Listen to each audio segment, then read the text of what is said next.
and welcome to my channel. My name is Taryn Lee Bond. I am an evolutionary intuitive astrologer. If you followed my journey for a little while, you may know me on TikTok primarily as Taryn Lee Bond, but I'm working on moving into the YouTube space next. I'm here today to talk about the upcoming Saturn and Pisces transit. Saturn entering Pisces and staying there for 2.5 years and what that means for each of us. We have a very active spring coming up here astrologically. We've got a lot going on. First, we have Saturn entering Pisces, followed by Pluto entering Aquarius. It's going to retrograde back out, but having two very slow-moving planets change signs in the same month is a big deal. It's a very chaotic energy switch, especially when we consider the fact that Saturn is in some ways, sign-wise, trading places with Pluto for a second. The planet Saturn has been traveling through its home signs, which are Capricorn and Aquarius, for 5 or 6 years now. And so this transit on its own, not even considering what's happening with Pluto, is a big deal because we're seeing Saturn shift from its home base into an energy that is very unfamiliar and in some ways very different than. So we're going to talk about what's going to happen when Saturn enters Pisces, what you can expect for yourself personally as well as collectively. I have a lot of thoughts and feelings about this transit in particular. Quick introduction for those who don't know me. I have my Sun and Moon in Pisces and Leo rising. My Sun and Moon are right there together, fused permanently in Pisces. And the reason I mention this is because this energy is familiar to me. However, I do not natally have Saturn in Pisces, and so I'll be sharing my perspective on Pisces as well as the planet Saturn. With that said, we're going to start off with some key dates for Saturn and Pisces. I'm sorry for those of you who don't like a bunch of lists of dates, but try to pay attention to these dates I'm giving you because there's something very important here that I want you to notice. This is Saturn's journey through Pisces. Now listen, Saturn will enter Pisces on March 7th, 2023, March 7th of this year. So in June, we're seeing Saturn make its first retrograde station. Moving forward, it stops, and then it starts moving backwards. Saturn stations direct again at 0 degrees of Pisces on November 4th, 2023, November 4th of this year. Now it's moving forward deeper into Pisces again. Saturn will then station retrograde once again at 19 degrees of Pisces on June 29th of 2024, so next summer. Saturn will be retrograding backwards through the sign of Pisces until it hits 12 degrees of Pisces and stations direct on November 15th of next year. Saturn will then enter Aries on May 26th of 2025. What's fascinating about this transit is that Saturn flirts with the cusp of the sign, but it does not retrograde back into its home base, back into Aquarius. It does not leave Pisces once it enters it. It goes into Pisces and it stays in Pisces. And there's some serious significance here. I want to mention a few key points about the sign of Pisces as well as Saturn as a planet and its energy. Many of us are familiar with Saturn through the Saturn return, where you kind of have to grow up, basically. You have to become an adult and take on responsibility. Saturn is a planet of responsibility, physical manifestations, like you work hard and finally something comes true. It's authority, it's boundaries, it's restriction, it's hard walls that we run into and we can't cross. It's the 3D world. It's the tough love of reality, and it's the lessons we all need to learn. We all have Saturn in our chart natally, and many people watching this may have Saturn in Pisces. If that's so, then you are coming up on your Saturn return the entire time that Saturn will be in the sign of Pisces. Saturn in Pisces isn't saying we need to restructure the structures. That's not the essence here, because Saturn is entering the Piscean waters. What is so fascinating here is not only the fact that Saturn goes into Pisces, comes all the way back to 0 degrees, but won't leave the sign, or the fact that Saturn has just spent 5 or 6 years passing through its home base, even though it doesn't seem like it would. Saturn has a natural respect for the sign of Pisces. This transit is going to look a lot more Pisces than Saturn, and there's one major reason for that. Neptune's gonna be here. Neptune is currently in Pisces, passing through the only sign that it rules. But what's interesting is that Saturn's role in the zodiac is to follow the expansive, jovial, optimistic, adventurous, idea-driven Jupiter, who's like, oh, what can go wrong? Let's just shoot for the stars. Jupiter is always followed by Saturn in the solar system. Some astrologers describe Neptune as Jupiter without Saturn. Jupiter without boundaries. So Neptune gets to keep expanding and diffusing. I'm talking about the energy and then I'll get into the practical stuff. Energetically speaking, there's this push towards let's solidify, let's have boundaries, but also Let's be okay with not. 1/12 of the zodiac, 1/12 of life experience is something that is beyond any sort of solidification and structure. And that's a sign of Pisces. Saturn and Pisces have few things in common. Pisces as a sign is boundarylessness, dreaming, it's spirituality, it's oneness, but it's also where literally the boundaries of self and ego dissolve. It's where the one remembers that it is actually one with the whole. It's the last sign because it leaves the earth. If you think about the near-death experiences that people have and how they describe that journey, it's that process of like, wait a minute, I am connected to everything. I didn't realize that. I didn't remember that I was. Pisces is the place where you are one with everything. But Pisces as a sign, of course, has some shadows too. It's not just this spiritual, beautiful, oh, everything's great, love and light. That's one side of Pisces, but we also see the flip side of that, which is delusion, escapism, martyrdom. Pisces can have a strong aversion to this world in a way that no other sign has. Well, Saturn is all about this world. So we already are seeing some themes develop, and I'll get more specific with them in a moment. I do want to mention that the one thing that both Saturn and Pisces have in common as a key trait and attribute is their relationship with death and endings. But I'm not talking about Pluto Scorpio death where there's this destruction, everything burns to the ground so that the phoenix can rise. There's the renewal aspect. That is a cyclical death rebirth process. Saturn and Pisces are both ending things in a definitive way. Whatever your perspective on the soul's path is after death, Saturn and Pisces both end things in this life that are not given back to us. It is finality. At the highest level, Saturn in Pisces is trying to teach us lessons, Saturn, about Pisces, unconditional love. That's very simplified, but that's really what we're going for here. But Saturn's way of doing that is by testing. A really important thing that Saturn is often aiming to teach us is humility. And so Saturn is going to especially test things that are not unconditional love, that are claiming to be unconditional love. And this does actually translate into our first key theme really well. Death, endings, and grief. They're kind of an unavoidable topic when you combine pretty much the most morose combination possible, which is Saturn, heavy, structure, sinking energy, and then sinking energy of Pisces. Think of the depth of the ocean. The ocean contains everything and it turns nothing away, but there is sorrow in this sinking in, sinking down. But there's also this beauty to the process too. I'm not saying that more people than usual are going to die, right? I mean, we're coming out of a global pandemic with a great conjunction of Jupiter, Saturn, and Pluto in Capricorn. That's more literal. This is more metaphorical, as well as the ones that hit deep. I'm not saying, oh, you're not going to die, but your loved ones will. It's not that, again, it's not that literal. You may experience loss. A lot of souls will choose to leave under Saturn in Pisces. It's kind of a gentle energy to surrender the self back into the one under. But this kind of death and loss and grief is really about feeling. I'm curious if you feel as though maybe under the surface you already have some grief that hasn't been dealt with. We're looking at that. Pisces as a sign is often described as the sewage. Everything goes back into the ocean, gets recycled, but the ocean is like a dumpster in many ways.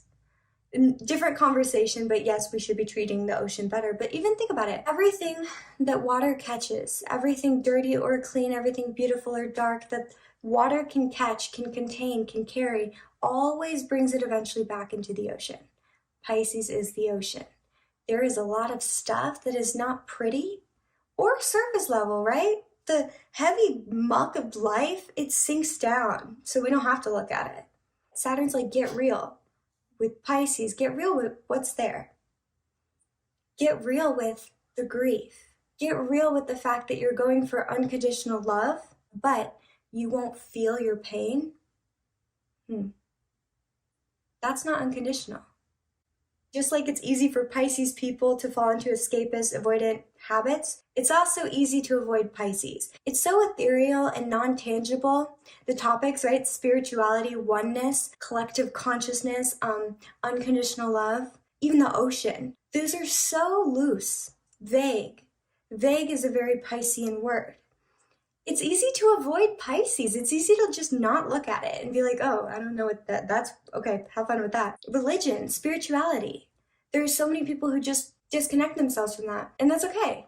They just don't have Pisces in their lives, or they're not acknowledging the Pisces that is in their life. I'm not talking about the Pisces people that are in their life. I'm talking about Piscean energy, because it's all around us. We are a fish in water, you could say, of Piscean energy. It's just unlike all the other signs and essences that we kind of butt up against in life, like bumper cars.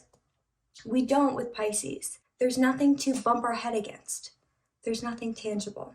But there is a lot floating around in your depths. There's a lot of emotion there. There's a lot of healing to be done for everybody. There's no perfectly healed person, right? Maybe there are people that claim to be, but the point in my experience, in my opinion, I guess, of life, the point is really to heal the habits and behaviors, and especially the not so flattering things. Saturn brings up the things that we just don't like about ourselves. We don't want to, don't bring that up. I don't want to look at that.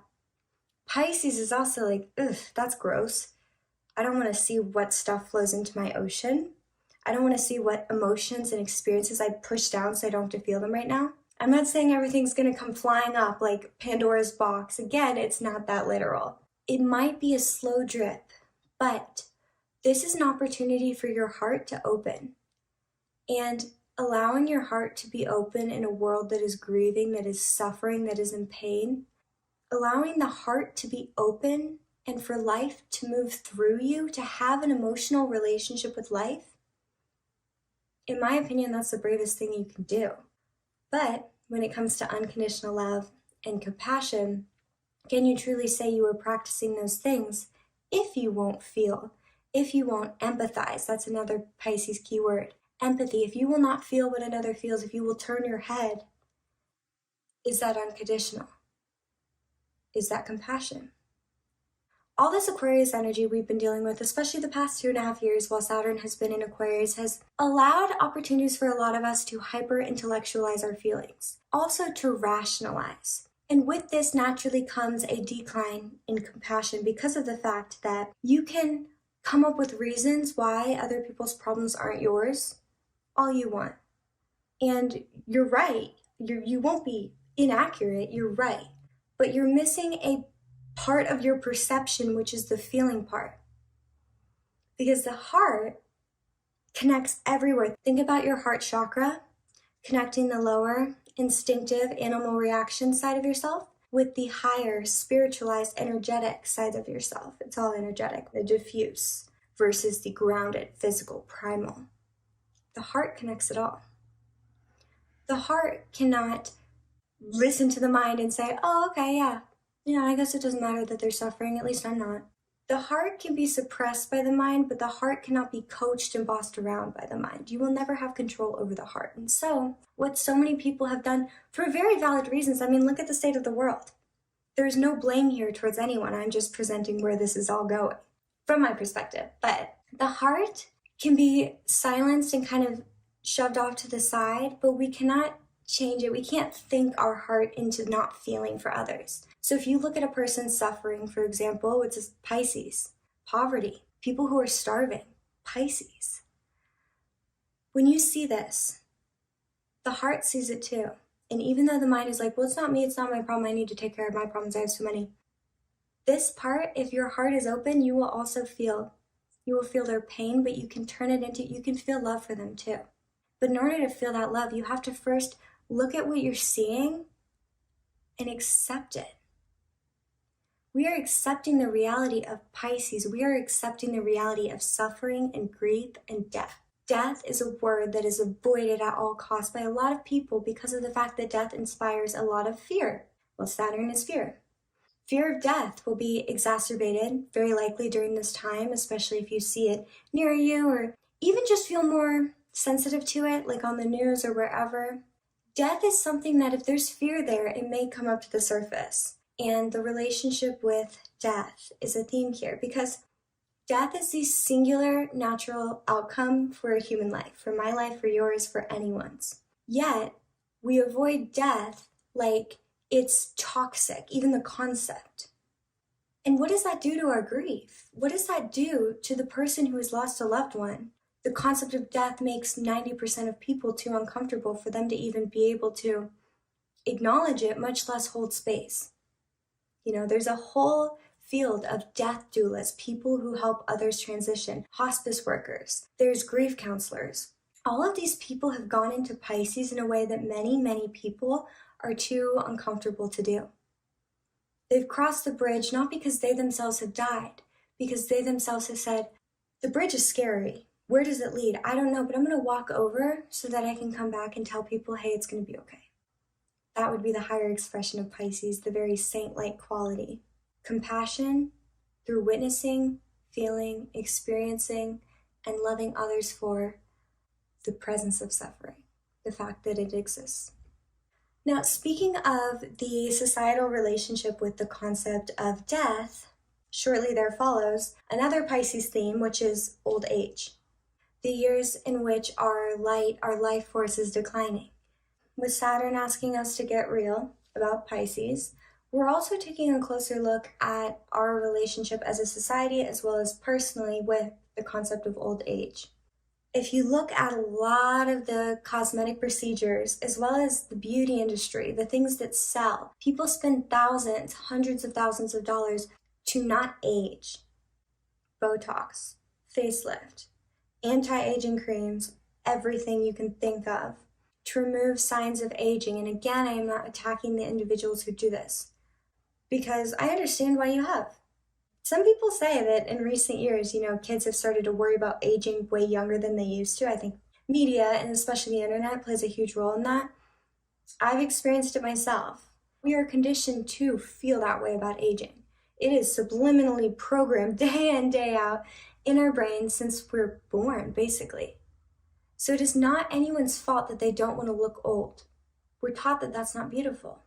What we're looking at is why we really think it's not beautiful. We are so afraid of death, potentially, that we don't even want to look at anything close to it.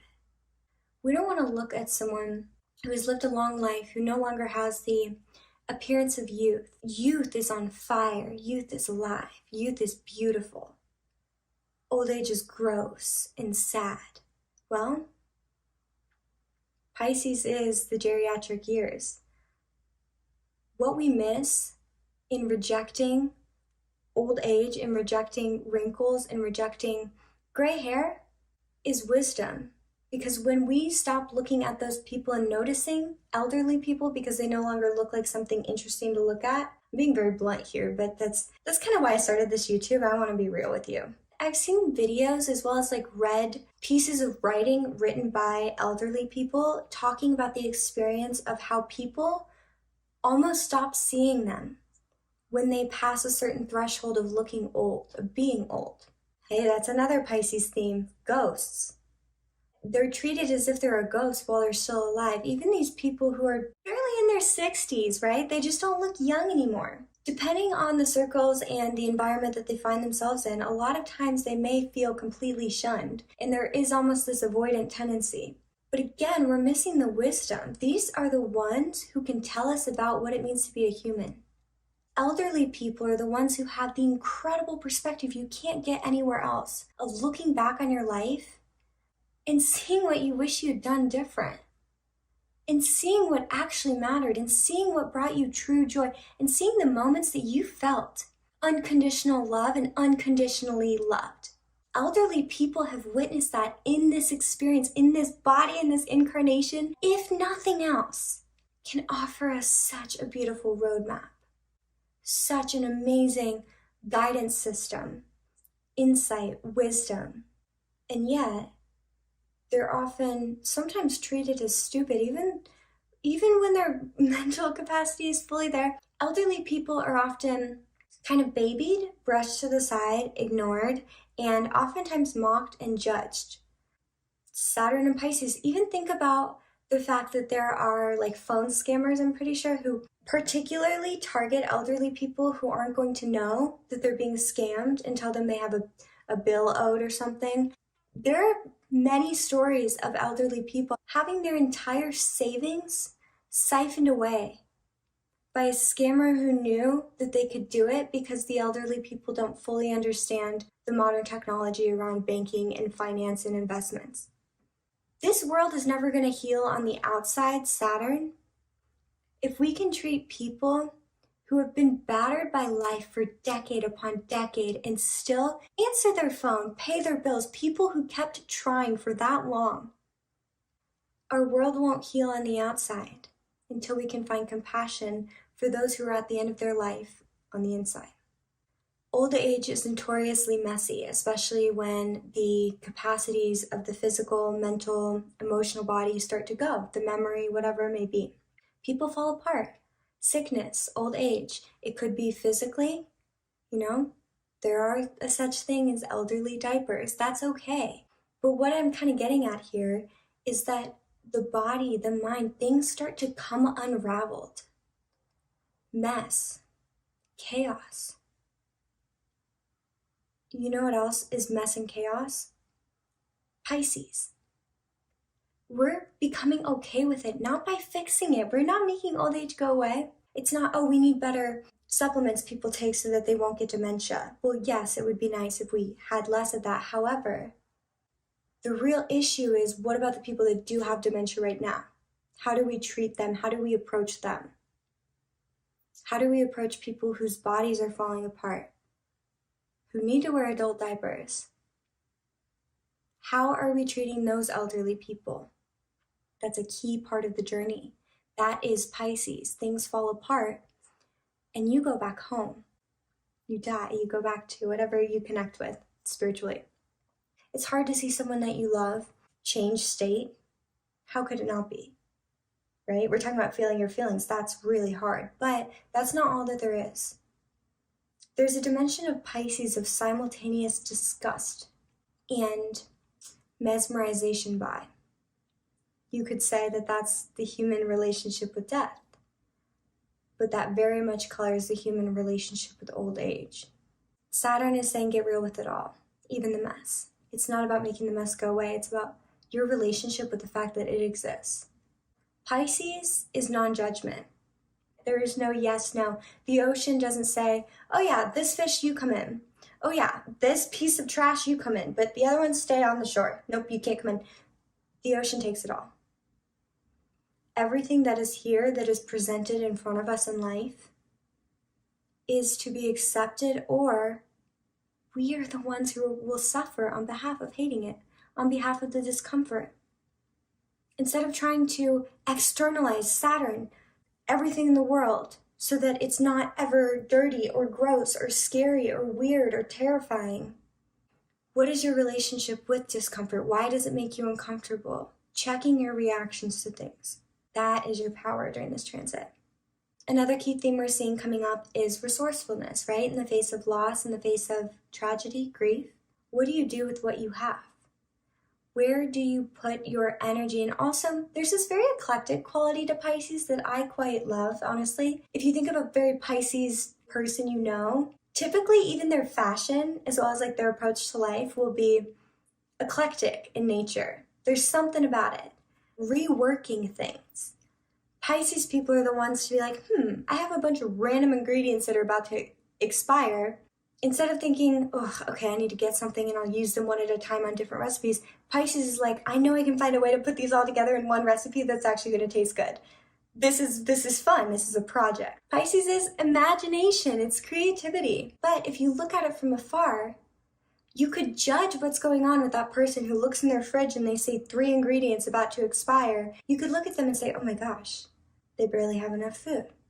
Their food's about to expire. What are they going to make out of that? They're going to be hungry.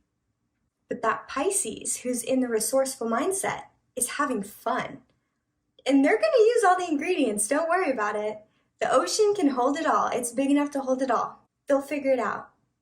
But the non-resourceful mindset would be, well, you're going to have to go buy new ingredients.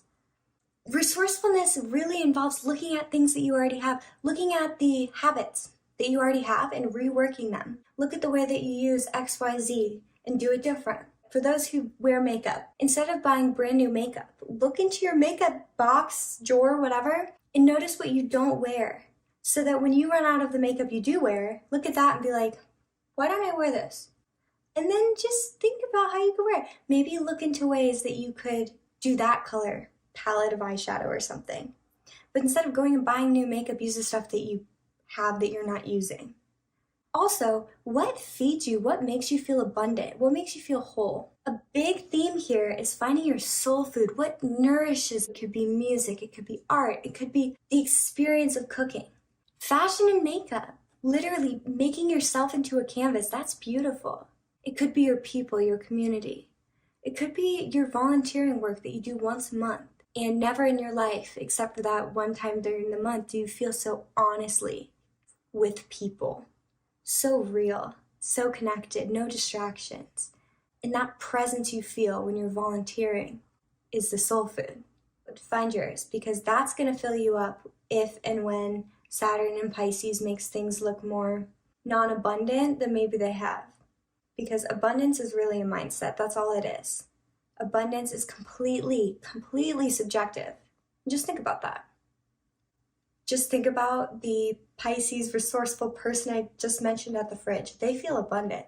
They're full of soul food because they are about to start cooking and they're going to make an art project and then feed themselves. They're feeling abundant even though you can judge it as, oh gosh, that's tragic. Do you see what I'm getting at? Another key theme of Saturn and Pisces will be the relationship that we have with hope versus hopelessness. Hope and hopelessness are both very Pisces in quality, but also Saturnian. What do you do when things look destitute? What do you do when things are bleak? Think about that word, bleak. The thing about Pisces and Neptune is that because it is such a dark sign, right? It comes in the northern hemisphere. It comes in the winter. It's after a long winter. Yeah, we're getting to spring, but it's a dark energy. The depths run deep. But Pisces is about having the imagination and the ability to reach outside of the self, reach for something higher or deeper, whatever it may be. When your circumstances haven't changed, how can you find hope? How can you generate that for yourself? Circumstances may look hopeful or hopeless, and pretty much every person will experience both at some point in their lives. There are really great times and there are bad times for everybody.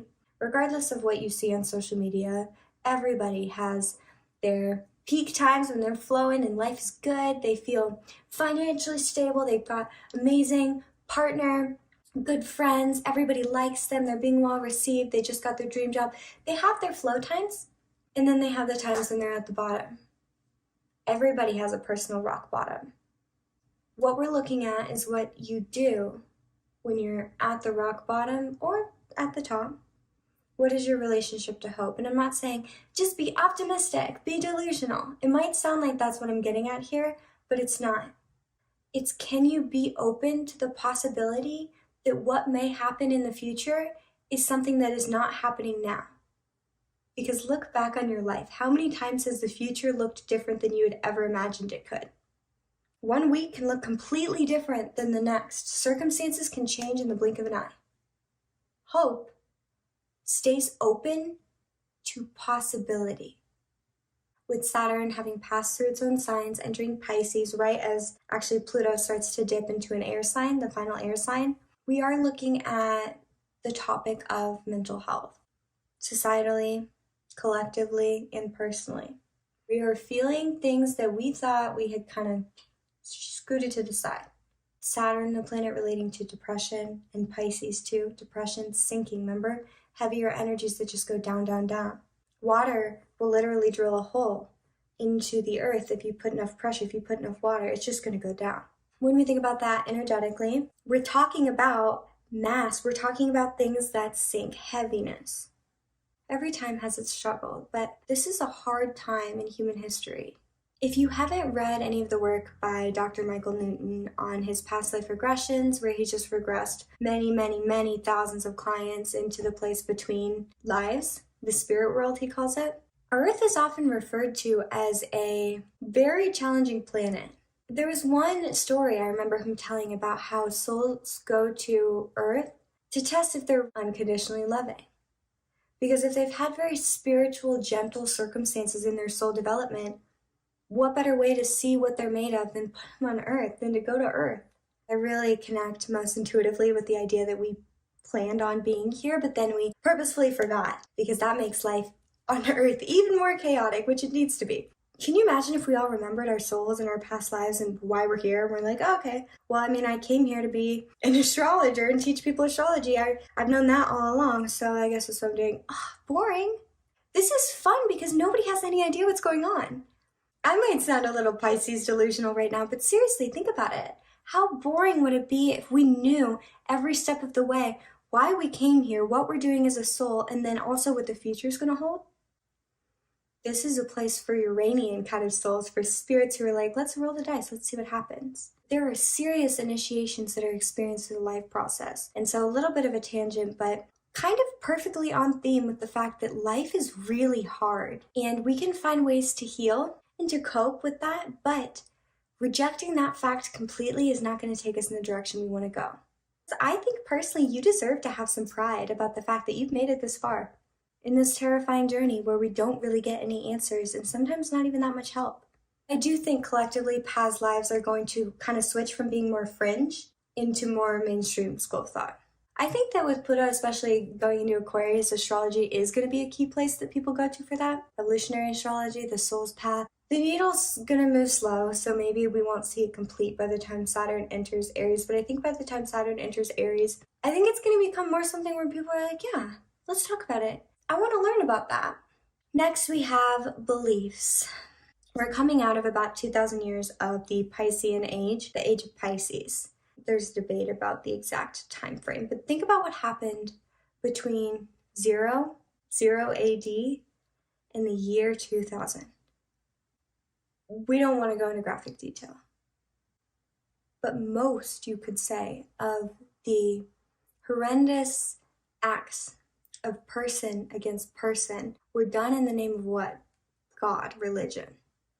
We're looking at the shadows of that, the internalized beliefs, which you have them, I have them, you cannot have them.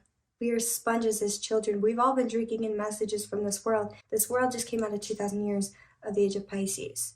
Many history books even that we read in school were written in the age of Pisces energy. It's very, very fresh. It's very, very fresh. You could say most lives aren't lived this close to the switching of an age. It's so close. Shared delusion can take people so far away from truth that they are proclaiming to be acting in the name of. And I'm talking about some of the acts of horror that have happened against society to society. All the religious fighting, the persecution, the people who were killed for having different beliefs, that all happened.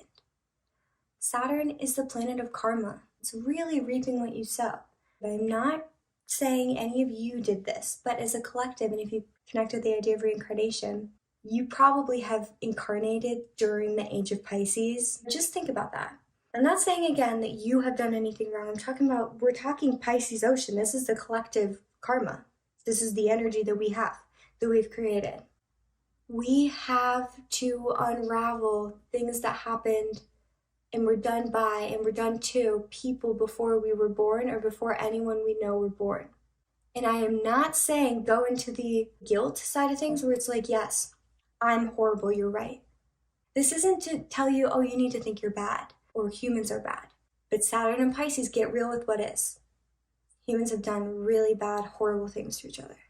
Generational trauma is real. It exists. Those things live on. The experiences of that live on.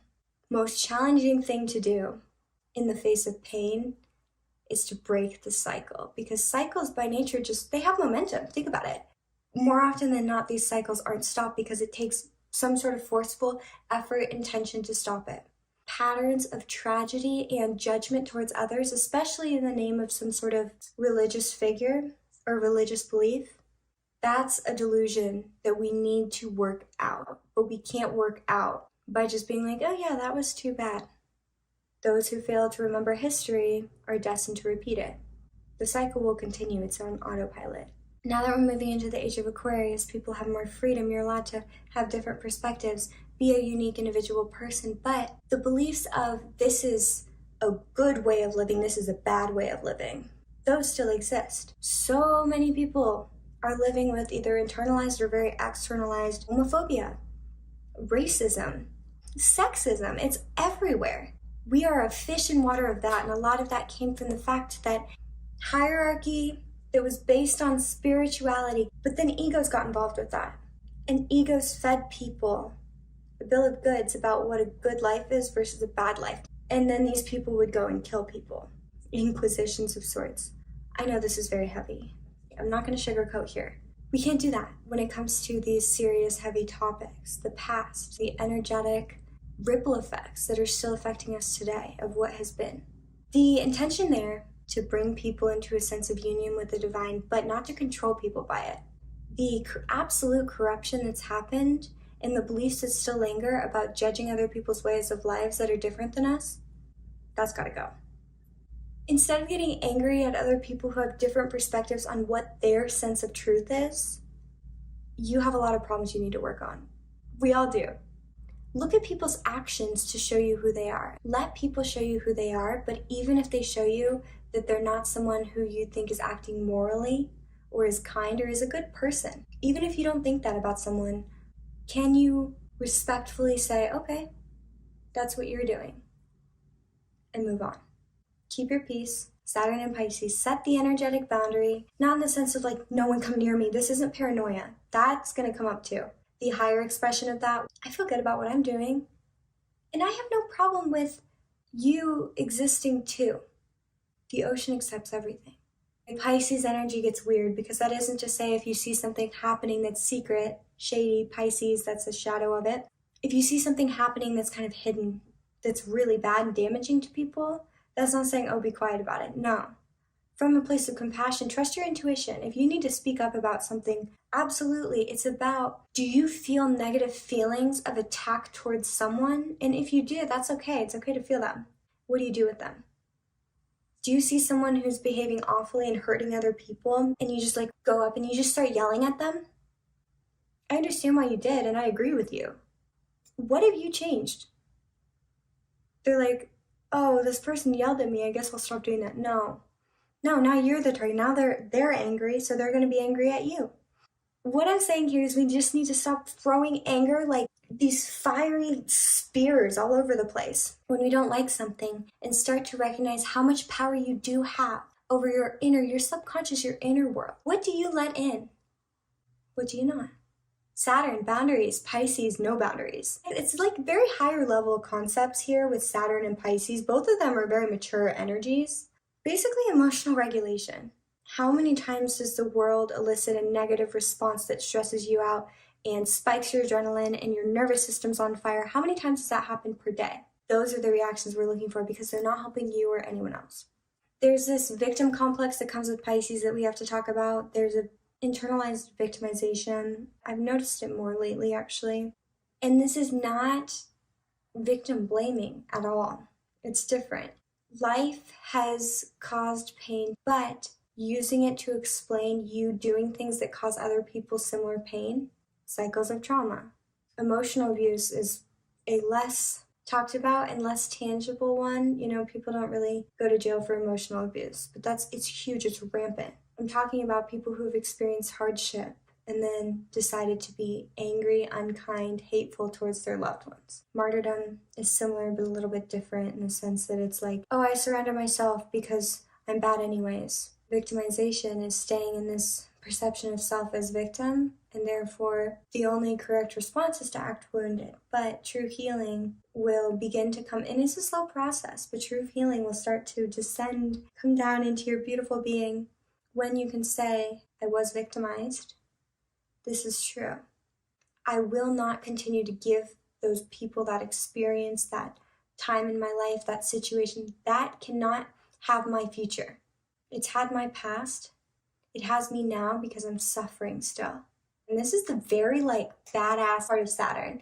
To stand up and say, I will not forget, I will not ignore, but I also will not give you my future. That's for me.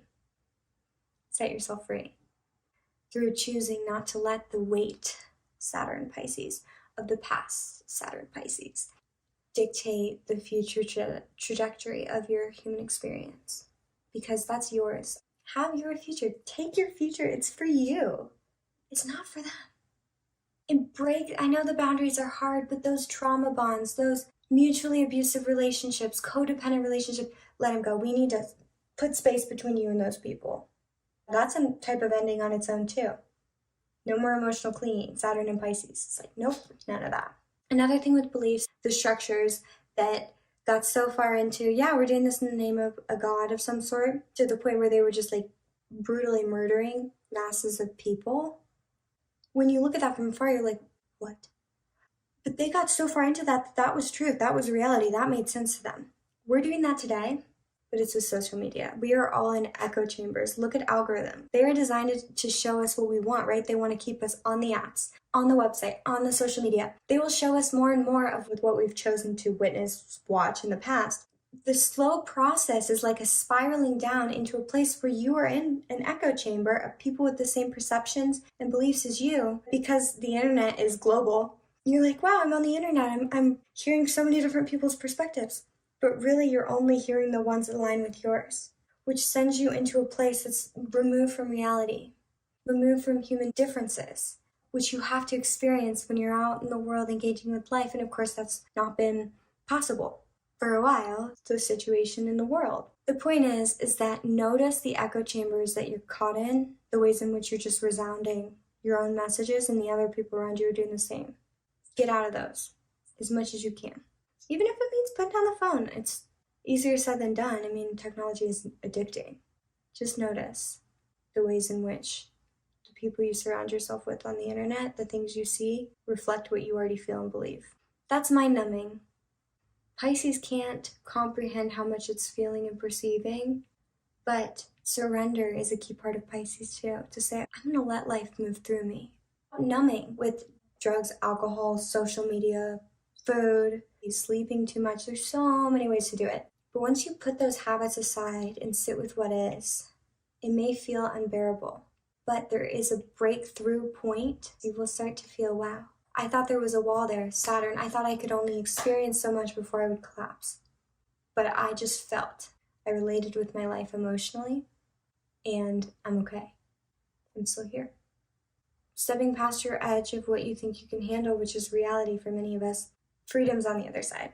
That brings you into the natural undoing of fear. That brings you to hope. Coming back into the feeling relationship with the self. This is our final key point here. There's a long video. Spiritual bypassing. The concept of saying, oh, it's all love and light. Oh, don't worry about that. Oh, positive thinking. Just get control over your thoughts and then your life will be perfect. It takes us the opposite direction of compassion, because if you can genuinely look at someone and say, oh, you're not positive thinking, that's why this horrible thing has happened in your life.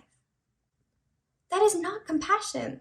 Saturn's coming for those patterns big time. Rejecting what is because you're like, oh, it's just, I'll be in my bubble instead. You can have your peace and have your love and also relate with life and acknowledge others. Spiritual bypassing comes with so much negating of other people's experiences. And that's kind of the second part of this, is the false teachers. Psychological manipulation that leads to this perception of this false teacher, false prophet, you could say, as a singular way to connect with that higher self or spirituality. But there are people out there who want to tell you they are your only teacher and nobody else can help you. I think spiritual narcissism is a term for it. It sounds easy to be like, oh, I would never listen to someone who said that. But the people who are really, really vested in having people be completely spiritually dependent on them, so much that they give over their control to this person, these people who do this don't just lead with that. It's a slow drip, spiraling down. I'm not saying don't listen to anyone's spiritual perspectives at all. I'm saying feel. What do you feel when you look at someone? Not what do you think their words maybe say about them? If you feel fear and terror when you look at someone who's in a position of wanting to teach you, you don't have to listen to them, even if others around you are. A good teacher is also a student themselves, because anyone who has said, I'm done learning, and yet continues life as a human, red flag. If you're here on earth, you're a student, in my perspective. You're a student of something. And so any teacher who says, yes, follow me, I have all the answers, don't listen to the other guys, they are a human. Humans come with problems. You know that. I know that. But the teachers make you feel warm inside. You're like, oh, I like your energy. You make me smile. I feel safe when you speak. Whether it's someone online or in person, how do you feel? If you feel safe with them, great.